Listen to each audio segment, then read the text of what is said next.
Welcome back to Keerthi Somi's kitchen. இன்னைக்கு வீடியோவில் ஒரு ஸ்நாக் ரெசிபி காரப்பொரி தான் செய்ய போகிறோம். கிட்ஸுக்கெல்லாம் வெறும் பொரி அப்படியே கொடுக்கறதுக்கு பதிலாக இந்த மாதிரி கொஞ்சம் டிஃப்ரெண்ட்டாக செஞ்சு கொடுத்தோன்னா டேஸ்ட் ரொம்ப நல்லாயிருக்கும். இப்போ வாங்க இது எப்படி செய்யுதுன்னு பார்க்கலாம்.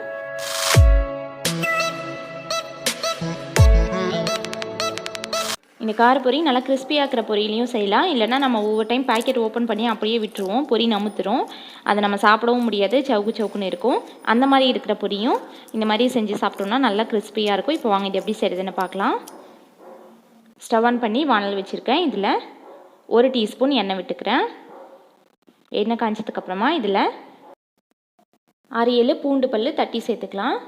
தோலெல்லாம் எடுக்க தேவையில்லை, தோலோடையே போட்டுக்கலாம். இப்போ இதில் ஒரு கொத்து கருவேப்பிலை சேர்த்துட்டு இதையும் ஒரு நிமிஷம் கலந்து விட்டுக்கலாம். பூண்டு நல்லா ஒரு நிமிஷம் வதங்கிடணும். இப்போ இதில் காரத்துக்கு 1 டீஸ்பூன் மிளகாய் பொடி சேர்த்துக்கிறேன். ஸ்டவ் ஆஃப் பண்ணிவிட்டு சேர்த்துக்கலாம், மிளகாய் பொடி கரிஞ்சிடும். இதில் ஒரு 1/4 டீஸ்பூன் மஞ்சள் தூள் சேர்த்துட்டு இதை மிக்ஸ் பண்ணிவிட்டு லைட்டாக ஒரு 2 டைம் மிக்ஸ் பண்ணிவிட்டு உடனே பொரி சேர்த்துக்கோங்க. பொரி சேர்த்து இதை நல்லா மிக்ஸ் பண்ணி விட்டுக்கலாம். இப்போது இந்த மாதிரி கலந்து விட்டுட்டு ஸ்டவ் ஆன் பண்ணி இன்னும் ஒரு நிமிஷம் நல்லா மிக்ஸ் பண்ணி விட்டுக்கிட்டே இருக்கணும்.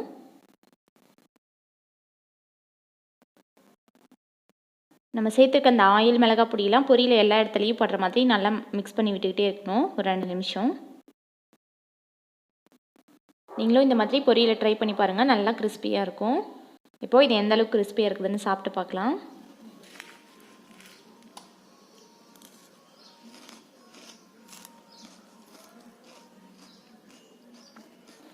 இந்த காரப்பொரி டேஸ்ட்டு எல்லாருக்குமே ரொம்ப பிடிக்கும், சூப்பராக இருக்கும் டேஸ்ட்டு. நீங்களும் ட்ரை பண்ணிவிட்டு ஃபீட்பேக் கமெண்ட்ஸில் சொல்லுங்கள். இந்த வீடியோ பிடிச்சிருந்துச்சுன்னா லைக் பண்ணுங்கள், ஷேர் பண்ணுங்கள். கீர்த்தி சோமிஸ் கிச்சனை சப்ஸ்கிரைப் பண்ணுங்கள். தேங்க்ஸ் ஃபார் வாட்சிங்.